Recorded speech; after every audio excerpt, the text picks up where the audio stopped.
한 바리새인이 예수께 자기와 함께 잡수시기를 청하니 이에 바리새인의 집에 들어가 앉으셨을 때에 그 동네에 죄를 지은 한 여자가 있어 예수께서 바리새인의 집에 앉아 계심을 알고 향유 담은 옥합을 가지고 와서 예수의 뒤로 그 발 곁에 서서 울며 눈물로 그 발을 적시고 자기 머리털로 닦고 그 발에 입 맞추고 향유를 부으니 예수를 청한 바리새인이 그것을 보고 마음에 이르되 이 사람이 만일 선지자라면 자기를 만지는 이 여자가 누구며 어떠한 자 곧 죄인인 줄을 알았으리라 하거늘 예수께서 대답하여 이르시되 시몬아 내가 내게 이를 말이 있다 하시니 그가 이르되 선생님 말씀하소서. 이르시되 빚 주는 사람에게 빚진 자가 둘이 있어 하나는 500데나리온을 졌고 하나는 50데나리온을 졌는데 갚을 것이 없으므로 둘 다 탕감하여 주었으니 둘 중에 누가 그를 더 사랑하겠느냐. 시몬이 대답하여 이르되 내 생각에는 많이 탕감함을 받은 자니이다. 이르시되 내 판단이 옳다 하시고 그 여자를 돌아보시며 시몬에게 이르시되 이 여자를 보느냐. 내가 내 집에 들어올 때 너는 내게 발 씻을 물도 주지 아니하였으되 이 여자는 눈물로 내 발을 적시고 그 머리털로 닦았으며 너는 내게 입 맞추지 아니하였으되 그는 내가 들어올 때로부터 내 발에 입 맞추기를 그치지 아니하였으며 너는 내 머리에 감람유도 붓지 아니하였으되 그는 향유를 내 발에 부었느니라. 이러므로 내가 내게 말하노니 그의 많은 죄가 사하여 줬도다. 이는 그의 사랑함이 많음이라. 사함을 받은 일이 적은 자는 적게 사랑하느니라. 이에 여자에게 이르시되 내 죄사함을 받았느니라 하시니. 배움에 있어서 중요한 것을 꼽으라면 저는 질문이라고 생각합니다. 진리, 깨달음, 그리고 좋은 대답을 얻기 위해서는 좋은 질문을 할 수 있어야 합니다. 예수님도 그러하셨죠. 예수님은 종종 진리를 깨닫게 하시기 위하여 날카롭고 예리한 질문을 던지셨습니다. 주입식 교육에 길들여진 우리에게는 질문한다는 것 자체가 쉬운 일은 아니지만 좋은 대답은 좋은 질문을 하는 사람에게 주어지는 것입니다. 그렇다면 좋은 질문은 어떻게 할 수 있을까요? 좋은 질문을 할 수 있는 능력은 어떻게 기를 수 있을까요? 그 유일한 방법은 질문을 많이 해보는 것 뿐입니다. 우리는 좋든 나쁘든 질문을 많이 해봐야 합니다. 그 속에서 좋은 질문을 할 수 있는 능력이 길러지는 것입니다. 사랑하는 성도 여러분, 이 공동체 안에서 신앙에 대해 마음껏 질문하시기를 바랍니다. 제가 모든 질문에 대답해 드릴 수는 없겠지만 그 질문들을 진지하게 고민하고 답을 찾을 것입니다. 그리고 그 과정이 우리 교회와 성도의 성장을 가져오게 될 것입니다.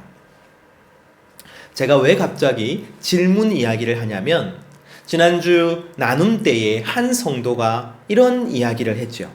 나는 예수님의 사랑 때문에 구원받았습니다. 그런데 정작 나는 내 삶에서 사랑하기가 힘이 듭니다. 내 친척, 내 이웃을 사랑하기가 힘이 듭니다. 어떻게 하면 내가 그들을 사랑할 수 있을까요? 한 주 동안 설교를 준비하는데 말씀을 묵상하면 묵상할수록 오늘 본문이 그 질문에 대한 답처럼 느껴졌습니다. 구원받았음에도 불구하고 왜 나는 사랑하지 못하는가? 그리고 어떻게 하면 내가 사랑할 수 있는가? 오늘 설교는 바로 그 질문에 대한 답입니다. 그러니 설교자에게 지난주 질문은 참 좋은 질문이었습니다. 오늘 본문 속에서 함께 그 답을 찾아가도록 하겠습니다. 오늘 본문은 한 바리새인이 예수님을 식사의 자리에 초청하는 것으로 시작됩니다. 먼저 본문의 내용을 살펴보죠. 누가복음 7장 36절 말씀입니다. 한 바리새인이 예수께 자기와 함께 잡수시기를 청하니 이에 바리새인의 집에 들어가 앉으셨을 때에 이 바리새인의 이름은 시몬이었습니다. 바리새인 시몬은 예수님을 자신의 집으로 초청했고 예수님은 그 초청에 응하셨지요. 그래서 예수님과 시몬 그리고 함께 초대된 몇몇 사람들은 시몬의 집에 모였습니다. 고대 세계의 관행대로 손님들은 식탁을 중심으로 쿠션에 비스듬히 기대어 누웠을 것입니다. 그리고 예수님은 공적인 인물이시기 때문에 식사 자리에 들어오는 문은 열려 있을 것이었습니다. 관심이 있는 사람은 누구든지 들어와서 방의 가장자리에 앉아 식사 자리에서 이루어지는 대화를 들을 수 있도록 말이죠. 그런데 이 식사의 자리에 한 여인이 들어옵니다. 그리고 이 여인은 예수님 곁으로 다가왔습니다. 이것은 예수님과 그 집의 주인에게 신뢰되는 행동이었죠. 초대받지 않은 방문자는 방의 가장자리에 조용히 있어야 했습니다. 거기다가 문제는 이 여인이 죄인이었다는 사실입니다. 어떤 죄인인지는 기록되어 있지 않으나 우리는 당시 공식적인 죄인이 어떤 사람인지 알고 있습니다. 바로 세리와 창기였죠. 이 여인은 돈을 받고 몸을 파는 여인이었을 가능성이 큽니다. 그리고 그 사실을 동네 사람들 전부가 알고 있었습니다.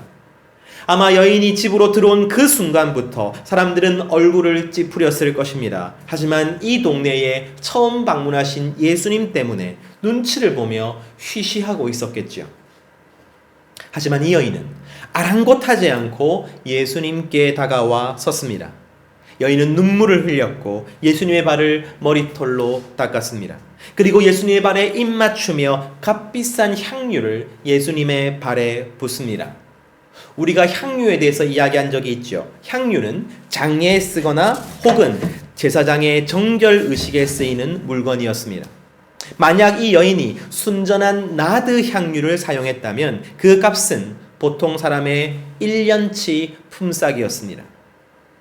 예수님을 초청한 바리새인 시몬에게 이 행동은 너무나도 충격적이었습니다.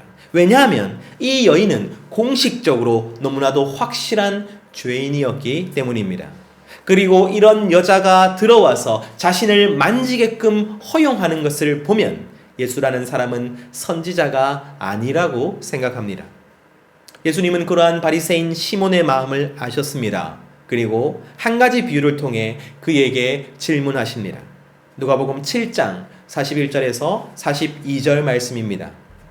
이르시되 빚 주는 사람에게 빚진 자가 둘이 있어 하나는 500데나리온을 졌고 하나는 50데나리온을 졌는데 갚을 것이 없으므로 둘 다 탕감하여 주었으니 둘 중에 누가 그를 더 사랑하겠느냐.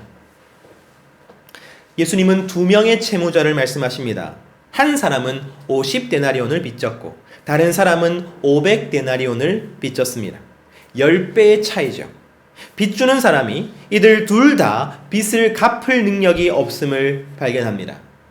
그리고 이들을 불쌍히 여겨 두 사람 모두의 빚을 탕감하여 주었습니다. 그리고 예수님은 바리새인 시몬에게 질문하십니다. 둘 중에 누가 더 그를 사랑하겠느냐?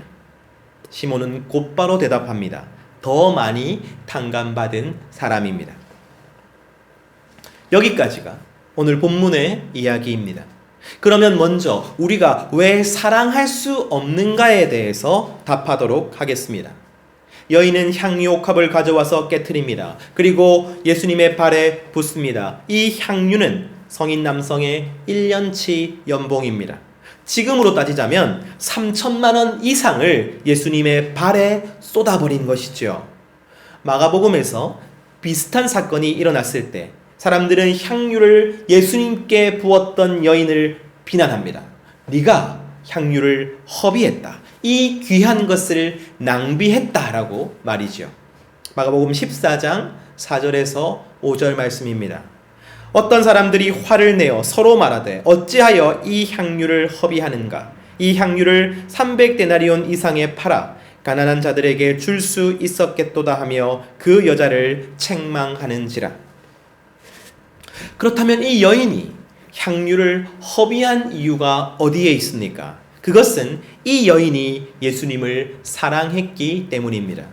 예수님께 자신의 사랑을 표현하고 싶었기 때문입니다.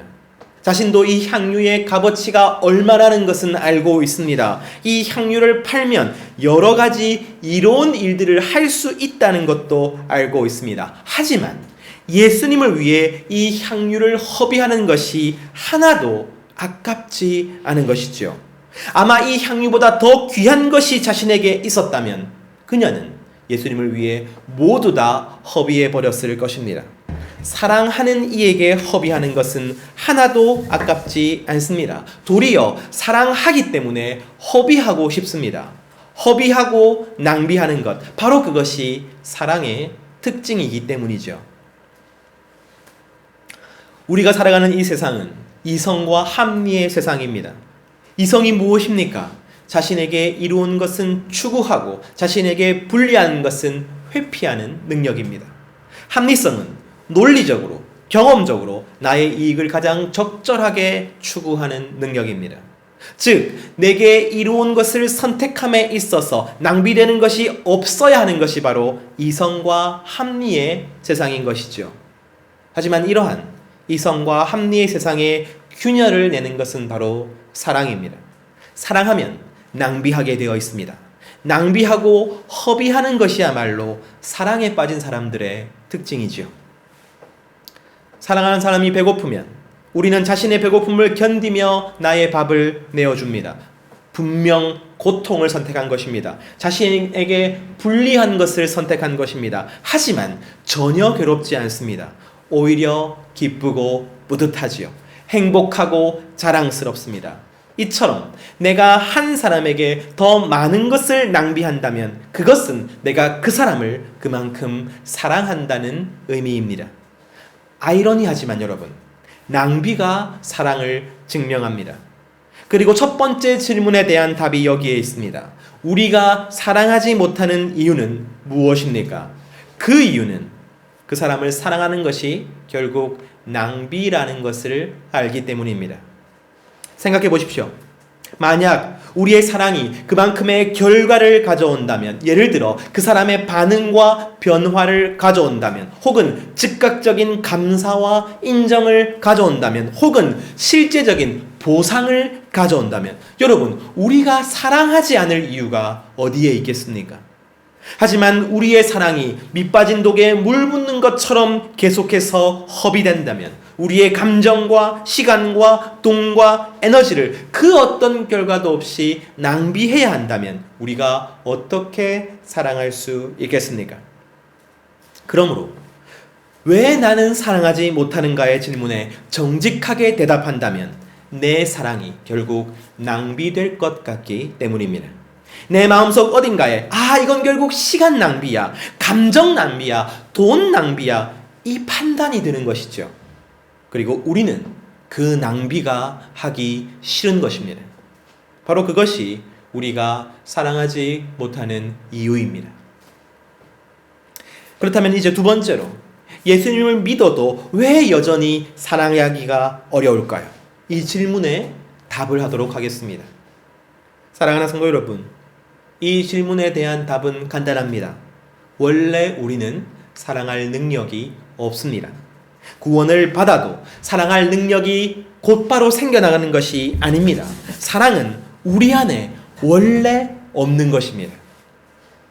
사람의 사랑은 한계가 있습니다. 아무리 선한 의도를 가진 사람처럼 보여도 그 안에는 자기 자신을 위한 이기심이 숨어 있습니다. 내게 이득이 되고 내가 중심이 되기를 원하는 마음이 숨어 있습니다. 그래서 사랑하면서 상처받고 사랑하면서 서운하고 사랑하기도 전에 두려운 것이지요.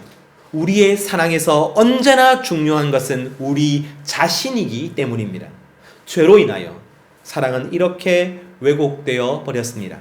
모든 사람은 사랑할 능력이 없습니다. 하지만 우리는 구원받았지 않습니까? 예수님의 사랑을 이미 받았지 않습니까? 맞습니다. 하지만 예수님의 사랑이 하신 일은 우리에게 사랑이 아니라 믿음을 요구하시는 일이었습니다. 바로 그것이 놀라운 은혜이지요. 사랑할 능력이 전혀 없음을 아시는 하나님은 우리에게 사랑이 아니라 예수 그리스도를 믿는 믿음만을 요구하십니다. 그래서 오직 믿음만 있으면 구원받는 것입니다. 그러므로 사랑하지 못해도 구원받는 데는 문제가 없습니다. 사랑하지 못해도 구원받는 것입니다. 사랑은 구원의 영역이 아니라 성화의 영역입니다. 하나님은 사랑하지 못하는 우리를 있는 그대로 받아들여 주셨습니다. 그러나 사랑하지 못하는 우리를 그대로 놓아두시지는 않습니다. 바로 그것이 우리에게 성령을 주시는 이유이지요. 일단 우리가 예수님을 믿으면 성령께서 우리 안에 오십니다. 그리고 그때부터 우리가 사랑할 수 있게 도우시는 것입니다. 바로 그것을 성화라고 하지요. 이제 사랑할 능력이 없는 우리는 혼자 노력하는 것이 아니라 성령과 함께 노력하는 것입니다. 그리고 성령께서는 우리가 반드시 사랑할 수 있도록 만들어 내실 것입니다. 하지만 처음부터 사랑할 수 있는 사람은 없습니다. 우리는 성화의 과정을 거쳐서 조금씩 사랑할 수 있게 되는 것입니다. 그렇다면 자연스럽게 마지막 질문으로 이어지죠. 그렇다면 성화는 어떻게 이루어지는 것입니까? 성화가 사랑하는 것이라면 우리가 무엇을 노력해야, 어떻게 노력해야 사랑할 수 있게 되는 것입니까? 정말 하나님 나라 백성답게 사랑하는 성화는 어떻게 이룰 수 있는 것입니까? 바로 그것을 오늘 본문이 이야기해 주고 있습니다. 누가복음 7장 40절에서 41절까지 말씀입니다. 이르시되 빚 주는 사람에게 빚진 자가 둘이 있어 하나는 500데나리온을 졌고 하나는 50데나리온을 졌는데 갚을 것이 없으므로 둘 다 탕감하여 주었으니 둘 중에 누가 그를 더 사랑하겠느냐. 예수님은 죄인인 한 여인을 보며 비판하고 정죄하였던 바리새인 시몬에게 이 빚진 자 비유를 말씀하십니다. 그렇다면 500데나리온 빚진 자는 누구입니까? 바로 예수님께 향유를 부었던 여인이지요. 그렇다면 50데나리온을 빚진 자는 누구입니까? 바로 예수님을 초청하였던 바리새인 시몬이겠지요. 예수님은 이 비유로 여인의 편을 드신 것입니다. 여인이 더 많이 탕감받았으니 향유를 낭비하기까지 더 많이 사랑하는 것이라고 말씀하신 것이지요. 하지만 제가 주목하는 것이 있습니다. 주인은 500데나리온 빚진 자만 빚을 탕감하여 주신 것이 아닙니다. 500데나리온 빚진 자나 50데나리온 빚진 자 모두 갚을 능력이 없었습니다. 그래서 주인은 500데나리온 빚진 자와 50데나리온 빚진 자 두 명 모두의 빚을 탕감하여 주었습니다. 그렇다면 향유를 부은 여인과 바리새인 시몬 이 두 명 모두 빚을 탕감받은 것입니다. 예수님께서 말씀하시는 빚을 탕감해 주시는 행위는 너무나도 분명하게 죄에서 자유함을 주시는 은혜를 말합니다. 구원의 은혜를 말하는 것이지요. 그렇다면 이 여인만 구원받은 것입니까? 아니지요. 바리새인 시몬도 구원의 은혜를 받은 것입니다. 물론 그는 자신이 이 여인보다 의롭고 거룩한 존재라고 생각했습니다. 예를 들면 자신은 고작 50데나리온 빚졌다고 생각했습니다. 하지만 그는 분명히 예수님께 자신의 빚을 탕감받았습니다. 우리는 유대인들에게 식사가 얼마나 중요한 일인지 알고 있습니다. 유대인들은 식사의 자리에 절대로 누구나 초청하지 않았습니다. 그리고 지금까지 바리새인들은 예수님을 공격하고 흠집내고 어떻게든 깎아내리려고 혈안이 되어 있었죠. 예수님은 이미 바리새인들의 공적이 되었습니다. 그런데 그들 중 한 사람인 바리새인 시몬이 예수님을 자기 집으로 식사의 자리에 초청한 것입니다. 아마도 엄청난 용기가 필요한 일이었을 것입니다. 식사를 함께 한다는 것은 그 사람과의 공식적인 관계를 맺는다는 것이고 그 사람과 친구가 된다는 것이고 그 사람을 인정한다는 의미였기 때문이죠. 예수님 또한 격렬하게 바리새인들을 비판하셨음에도 불구하고 바리새인 시몬의 초청에 응하십니다. 그래서 예수님과 시몬은 한 식탁에 앉았습니다. 사랑하는 성도 여러분, 향유를 부은 여인뿐만 아니라 바리새인 시몬도 오늘 예수님의 은혜를 분명히 받았습니다. 하지만 예수님의 은혜를 받아들이는 태도는 완전히 달랐지요. 여인이 예수님께 했던 모든 행동은 그저 사랑의 표현이 아닙니다. 그것은 귀한 손님을 맞이하는 행동이었습니다. 누가복음 7장 44절에서 46절까지의 말씀입니다. 그 여자를 돌아보시며 시몬에게 이르시되 이 여자를 보느냐? 내가 내 집에 들어올 때 너는 내게 발 씻을 물도 주지 아니하였으되 이 여자는 눈물로 내 발을 적시고 그 머리털로 닦았으며 너는 내게 입맞추지 아니하였으되 그는 내가 들어올 때부터 내 발에 입맞추기를 그치지 아니하였으며 너는 내 머리에 감람유도 붓지 아니하였으되 그는 향유를 내 발에 부었느니라. 일반적인 유대 가정에서 손님이 찾아오면 손님의 발을 씻을 물을 제공합니다. 그리고 볼이나 손에 입을 맞춤으로 인사합니다. 그리고 머리에 감람유를 붓습니다. 이것이 손님을 맞이하는 일반적인 절차였습니다. 그리고 이 여인은 예수님께서 자신을 찾아오셨음을 알았습니다. 예수님께서 도저히 갚을 수 없는 빚을 진 자신을 찾아오셔서 그 모든 빚을 탕감하여 주시고 그 모든 죄를 사하여 주셨음을 알았습니다. 예수님께서 내게 오셨습니다. 그리고 나와 함께 하실 것입니다. 그래서 내게 오신 예수님을 자신이 할 수 있는 최고의 사랑으로 맞이한 것입니다. 손님의 발을 씻을 물 대신 자신의 눈물을 가지고 자신의 머리털로 씻었습니다. 볼이나 손에 입맞추는 대신에 발에 계속해서 입맞추었습니다.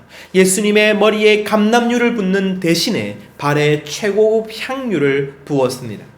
그녀는 자신이 마땅히 해야 할 의무를 넘어서 자신의 가장 귀한 것을 낭비하기까지 사랑하는 예수님이 자신에게 오심을 감사하고 감격했던 것이죠. 하지만 바리새인 시몬은 발을 씻을 물도 손에 볼에 입을 맞추지도 그리고 감람유도 붓지 않았습니다. 예수님께서 자신에게 오셨는데 그는 주인으로서 당연히 해야 할 의무마저 행하지 않았습니다. 왜 그랬을까요? 예수님은 그 이유에 대해서 이렇게 말씀하십니다. 누가복음 7장 4절 말씀입니다. 이러므로 내가 내게 말하노니 그의 많은 죄가 사하여 졌도다. 이는 그의 사랑함이 많음이라. 사함을 받은 일이 적은 자는 적게 사랑하느니라. 그는 자신이 사함받은 것이 적다고 생각했습니다. 예수님의 비유대로 하자면 그는 자신이 고작 50데나리온 빚을 탕감받았을 뿐이라고 생각했습니다. 자신은 죄를 적게 지었고 나름 바르고 깨끗하게 살았다고 생각했습니다. 하지만 그럼에도 불구하고 그는 예수님을 찾았습니다. 예수님께 손을 내밀었습니다. 그리고 예수님은 그의 손을 잡아주셨습니다. 이것이 은혜이지요. 사랑의 크고 적음이 아니라 믿음의 크고 적음이 아니라 그저 믿음의 대상만 확실하면 분명히 구원받는 것입니다. 다만 바리새인 시몬은 예수님을 너무나도 적게 사랑할 뿐이었죠. 그렇다면 성화는 어떻게 이룰 수 있는 것입니까? 우리가 어떻게 하면 더 사랑할 수 있게 되는 것입니까? 예수님은 분명히 말씀하십니다. 사함받은 일이 적은 자는 적게 사랑합니다. 그러나 사함받은 일이 많은 자는 많이 사랑합니다. 다시 말해 예수님을 더욱 사랑하기 위해서는 더욱 많이 사함받은 자가 되어야 하는 것입니다. 더욱 많이 탕감받은 자가 되어야 하는 것입니다. 사랑하는 성도 여러분, 성화란 바리새인 시몬이 향유를 부은 여인이 되어가는 것입니다. 성화란 50데나리온 탕감받은 사람이 500데나리온 탕감받은 사람이 되어가는 것입니다. 500데나리온 탕감받은 사람이 5,000데나리온, 5만 데나리온 탕감받은 사람이 되어가는 것입니다. 더 많이 사함받은 자가 되어가는 것, 바로 그것이 성화입니다. 사랑하는 성도 여러분, 만약 바리새인 시몬이 진짜 은혜를 받았다면 그는 예수님께서 고난당하시는 것이 바로 자신이 행했던 바로 그 비판과 정죄 때문이었다는 것을 깨닫게 되었을 것입니다. 자기 안에 있던 그 위선과 욕망이 결국 예수님을 십자가에 못 박히게 만들었다는 것을 알게 되었을 것입니다. 겉으로는 거룩하게 포장되어 있지만 결국 자신은 향유를 부은 여인보다 더 지독한 죄인임을 인정하게 되었을 것입니다. 그렇게 그는 더 많이 사함받은 자가 되었을 것입니다. 그가 진짜 하나님의 은혜를 입었다면 말이지요. 성화에는 연습과 노력이 필요합니다. 성령께서도 그 연습과 노력을 도와주실 것입니다. 그러나 성화에서 가장 중요한 부분은 내가 더 많이 사함받은 존재로서 살아가는 것입니다. 그래야 나를 위해 낭비하시는 그 사랑을 더욱 알게 되기 때문이죠. 앞서 낭비가 사랑의 특징이라고 말씀드렸습니다. 그리고 하나님이야말로 우리를 사랑하시기 위해 이 세상 가장 귀한 것을 낭비하셨습니다. 바로 독생자 예수 그리스도의 생명을 말이죠. 우리는 성도로 살아가면서 그 희생이 얼마나 말도 안 되는 낭비인지를 점점 더 깨닫게 됩니다. 어떻게 해요? 삶 가운데서 내가 여전히 거룩하지도 않고 정의롭지도 않다는 것을 깨닫게 되는 것입니다.